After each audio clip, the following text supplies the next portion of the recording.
Listening instructions. The listening test is about 30 minutes long and audio will be played once. There are 4 parts to the listening test. You will be given 10 minutes after the completion of the test to transfer answers to an answer sheet. Each part contains 10 questions with a total of 40 questions. Section 1. You will hear a woman telephoning a car rental company to ask about car renting services. First, you have some time to look at questions 1 to 5.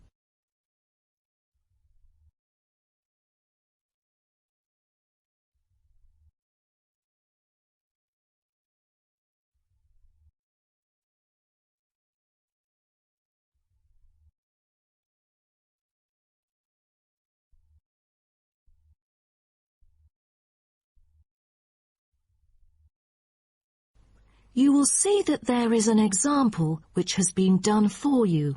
On this occasion only, the conversation relating to this will be played first. Hello, First Choice Car Rental. How may I help you? Oh, good morning. I'm calling for some information about your car renting services. I'm an American and I will be going on a family holiday to your city from Ohio next month. The woman says that she is an American, so American has been written in the space. Now we shall begin. You should answer the questions as you listen, because you will not hear the recording a second time. Listen carefully and answer questions 1 to 5. Hello, First Choice Car Rental. How may I help you? Oh, good morning. I'm calling for some information about your car renting services. I'm an American and I will be going on a family holiday to your city from Ohio next month. Okay, no problem. It's our pleasure to serve you. Could you please tell me your name and contact information first? I'm Caroline. That's Caroline.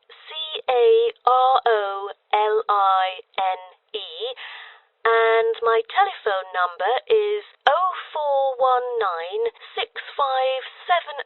156. Okay, I've got that. And how can I send you our quotation? If you are satisfied with our arrangement, is email all right, or should I send it by post? The latter, please.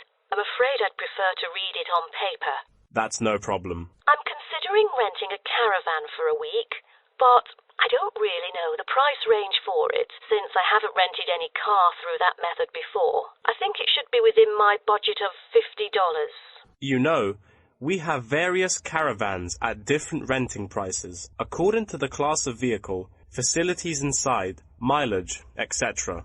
I'd recommend the Explorer, taking your budget into consideration, which is of good value and will cost you $39 per day. Is that okay? Of course, that's fine for me. I know the Explorer. That could save me $11 each day. You know, a family holiday will be costly. That van is perfect. I'm glad that you like it. So, do you have any particular requirements about your room in the van? How many beds are there?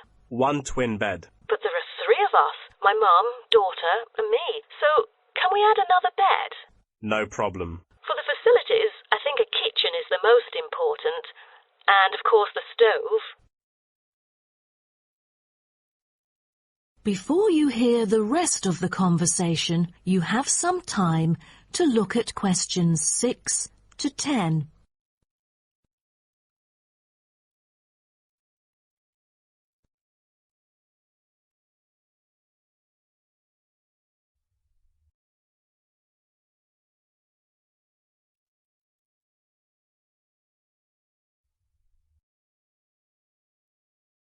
Now listen and answer questions 6 to 10. In our vans, such as Explorer, there are all the basic bedding materials you need, like pillows and blankets, as well as some equipment for daily life. And many things can be added into your room according to your needs, such as a coffee maker. Well, I need to have a heater in case it'll be cold at night, and a microwave, of course. All right, I've taken notes of all these things. Actually, all our vans should be taken from our company, which is not too far from the city centre, so we can pick you up from the centre for free. Is that okay? Oh, I'm afraid we'd better be picked up from the airport, as we are foreigners in your country and not familiar with the transport system. Is that all right? Yes, it is no problem. With that comes the information for the insurance. I need the driver's name and age. That is my daughter, Chris, who is 19, the youngest driver amongst us three. I'm sorry, but our company only accepts caravan drivers aged 25 or over, according to our regulations. So... Well, that would be me, Caroline, and I'm 49 years old. And where was your driving license issued? I mean the country. I've got a license in America, but I've also got one in Australia, which is still valid. Is it better for me to register the local one from your country? Yes, that might be better. So your registration number is... That is the end of section 1. You now have half a minute to check your answers.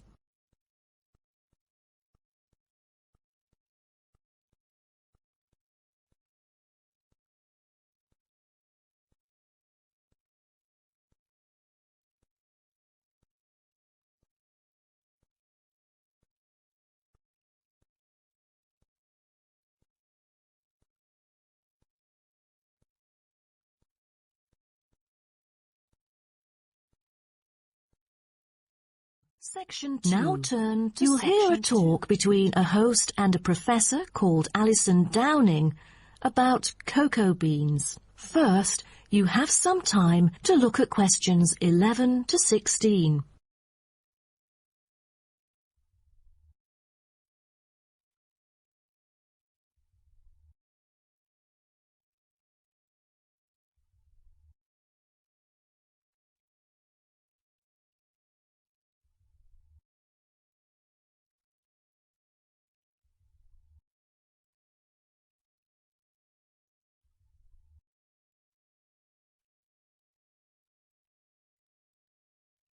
Now listen carefully and answer questions 11 to 16. Hello and welcome to today's talk. Here with me is the famous botanist, Professor Alison Downing.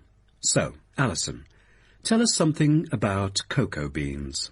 Cocoa beans, also called cacao beans, are the primary constituent in making chocolate. Grown in tropical areas in South and Central America, West Africa and Asia, the cocoa tree is often raised on small family-owned farms. When the harvested pods are opened to expose the beans, the pulp and cocoa seeds are removed and the rind is discarded. The pulp and seeds are then piled in heaps, placed in bins or laid out on grates for several days. During this time, the seeds and pulp undergo a process called sweating, where the thick pulp liquefies as it ferments. The fermented pulp trickles away, leaving cocoa seeds behind to be collected. This is when the beans are harvested, and then the bags holding them are ready to be transported. But the most important step in processing the cocoa bean is cleaning it. Once the beans are unloaded from the railroad cars, the packages are opened and then weighed by machines. Then the pods are split and the seeds or beans are covered with a sweet white pulp or mucilage. On arrival at the factory, the cocoa beans are sorted and put in a hopper to be cleaned more rigorously. The wet beans are then transported to a facility so they can be fermented and dried. They are fermented for 4 to 7 days and must be mixed every 2 days.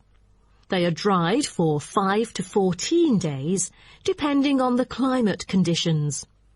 The fermented beans are dried by spreading them out over a large surface and constantly raking them. Then the beans are ready to be roasted. Now, roasting takes place at a high temperature, and then the beans are boiled in a heated chamber. During the roasting process, the beans will be expanded and cracked. But prior to this, the beans are trodden and shuffled about using bare human feet. During this process, red clay mixed with water is sprinkled over the beans to obtain a finer colour, polish and protection against molds during shipment to factories in the United States, the Netherlands, the United Kingdom, and other countries. Now, back to what I was saying. After the beans are cracked, they need to be cooled. Then the roasted beans are sealed in pockets. Before you hear the rest of the talk, you have some time to look at questions 17 to 20.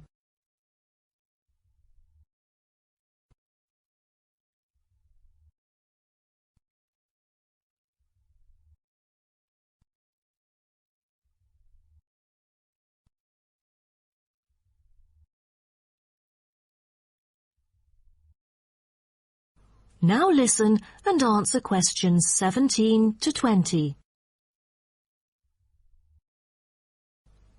Wow, that is not a simple process, is it? But someone told me that different roasting levels of coffee can lead to different kinds of flavors. Yes, roasting coffee transforms the chemical and physical properties of green coffee beans into roasted coffee products. The roasting process is what produces the characteristic flavor of coffee by causing the green coffee beans to change in taste.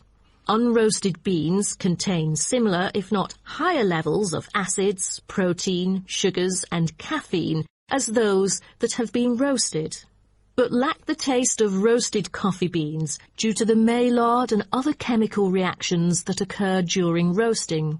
The vast majority of coffee is roasted commercially on a large scale, but small-scale commercial roasting has grown significantly with the trend toward single-origin coffees served at specialty shops. Some coffee drinkers even roast coffee at home as a hobby in order to both experiment with the flavor profile of the beans and ensure the freshest possible roast.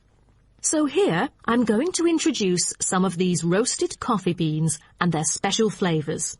Now, the first crack is lighter bodied and has a higher acidity level with no obvious roast flavor and is popular for its special mild taste. This level of roast is ideal for tasting the full original character of the coffee. The green beans are raw, unroasted coffee beans. They are strictly hard beans with a smoky flavour and are slightly acidic.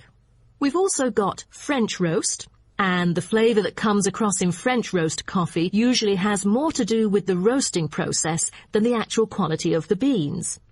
By the time the beans are dark enough to qualify as French, most of their original flavour has dissipated. In its place come the flavours of caramelizing sugar, bittersweet coffee, and often a bit of chocolate. And finally, espresso smoky. That is, coffee brewed by forcing a small amount of nearly boiling water under pressure through finely ground coffee beans. Espresso is generally thicker than coffee brewed through other methods, has a higher concentration of suspended and dissolved solids, and has creamer on top. As a result of the pressurized brewing process, the flavors and chemicals in a typical cup of espresso are very concentrated. Espresso is also the base for other drinks, such as cafe latte, cappuccino, cafe macchiato, cafe mocha, flat white, or cafe americano. That is the end of section 2. You now have half a minute to check your answers.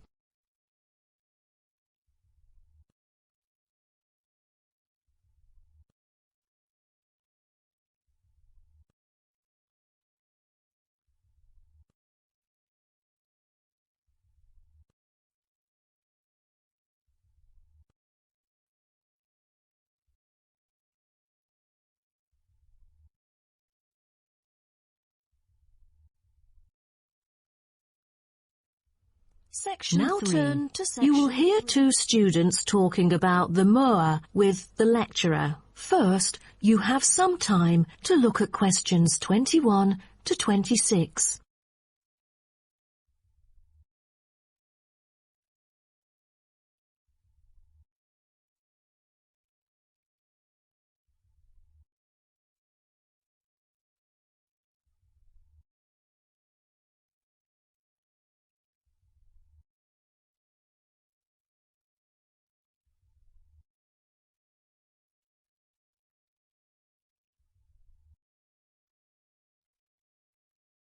Now, listen carefully and answer questions 21 to 26.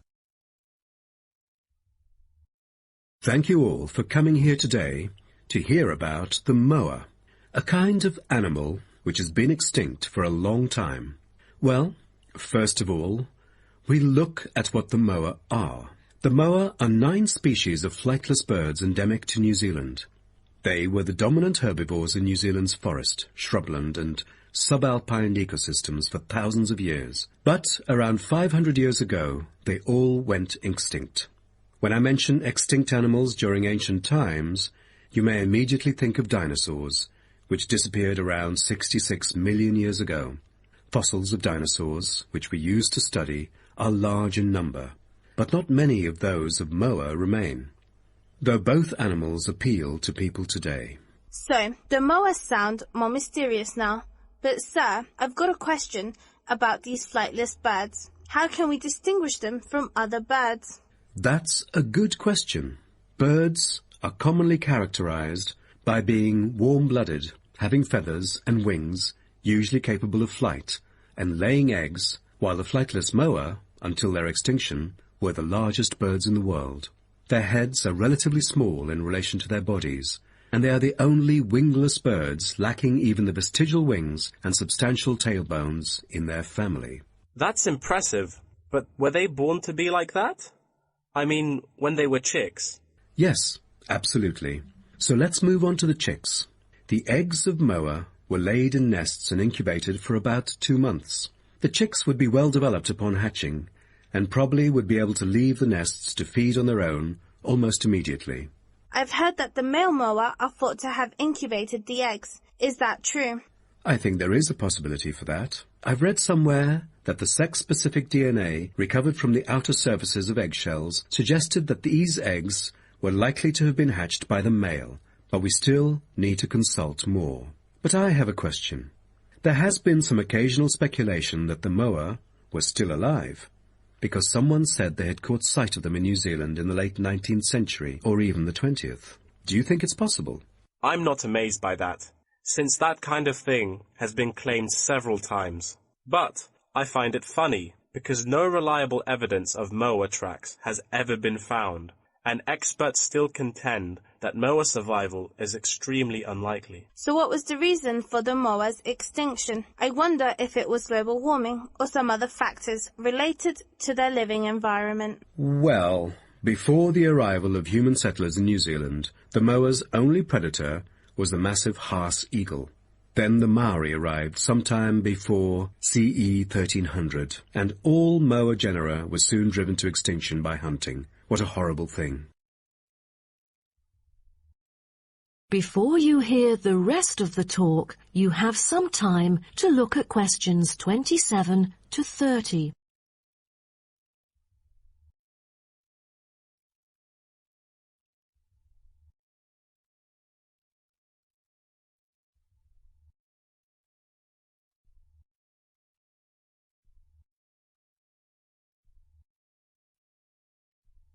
Now, listen and answer questions 27 to 30. All right. Now let's look at the features of some species of moa. The South Island giant moa may have been the tallest birds ever known, and the second tallest of the 9 moa species is the North Island giant moa, with the females being markedly larger than males, both in weight and height. And I've heard that the smallest of the moa birds are the coastal moa. Is that right? Yes, you were right. And have you heard about any other kind of moa before? I know the crested moa. The eggs they laid may be larger than others. As they mainly lived in the remote interior of the southern island, their fossils are rare or absent in archaeological sites, and no egg remains have yet been identified. Are there any species of moa that have got more fossils? Yes, of course. A considerable amount of remains of the stout-legged moa exist, due to the well-preserved properties of their habitat. Their skulls reveal relatively bad vision, a good sense of smell, and a very short bill. Then there is the eastern moa. They were remarkable in having very long and narrow windpipes, which probably enabled them to make louder, more resonant calls than those of other moa, and had the greatest vocal abilities, so they could communicate when they could not see each other in the forest or at night. They used a range of senses, apart from sound, in their search for food, such as their sense of smell and vision. That is the end of section 3. You now have half a minute to check your answers.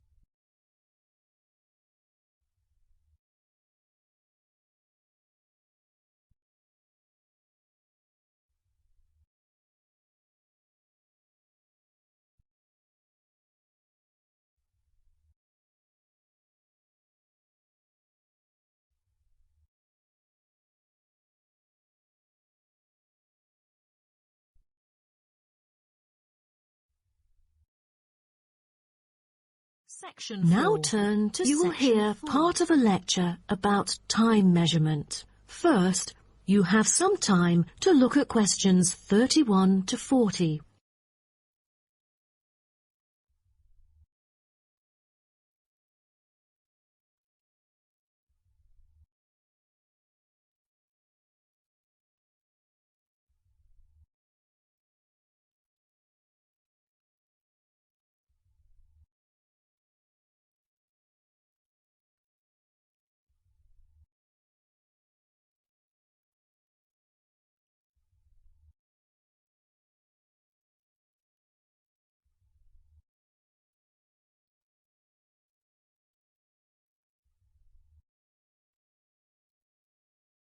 Now, listen carefully and answer questions 31 to 40.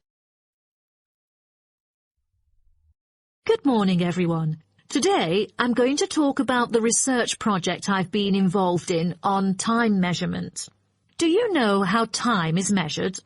Consider how we measure length and how, with time, we encounter a difficulty. Before we could grasp it, it would slip through our fingers. In fact, as we can see, we are forced to have the resource to measure something else, the movement of something in space or a set of movements in space. All the methods that have been employed so far really measure time by a motion in space. The measurement of time is no easy matter, a scientific unit only arrived at after much thought and reflection. As the most primitive form of measurement, the sun seems to be natural. Ever since man first noticed the regular movements of the sun and stars, we have wondered about the passage of time. Prehistoric people first recorded time according to the sun's position. To start off, let us take noon, which is when the sun is on the meridian at the highest point of its course across the heavens, and when it casts the shortest shadow. But this measurement, which was regarded as a major one in ancient times, was less important than the natural events that occurred. The earliest natural events that had been recognized were in the heavens, but during the course of the year there were many other events that indicated significant changes in the environment. Seasonal winds and rains, the flooding of rivers, the flowering of trees and plants, and the breeding cycles or migration of animals all led to natural divisions of the year, and the further observation and local customs led to the recognition of the seasons. Years later, precise measurements were invented because the passage of time was extremely important for astronomers and priests who were responsible for determining the exact hour for daily rituals and for important religious festivals. Apart from the connection with religion, accurate time measurement was also related to the government, since they divided the day or the night into different periods in order to regulate work and various events. For thousands of years, devices had been used to measure and keep track of time. The current sexagesimal system of time measurement dates back to approximately 2000 BCE from the Sumerians. It was found that the earliest ancient timekeepers were mainly invented and used in Mesopotamia, where the water clock was introduced from, as well as in North Africa, especially in the area of ancient Egypt.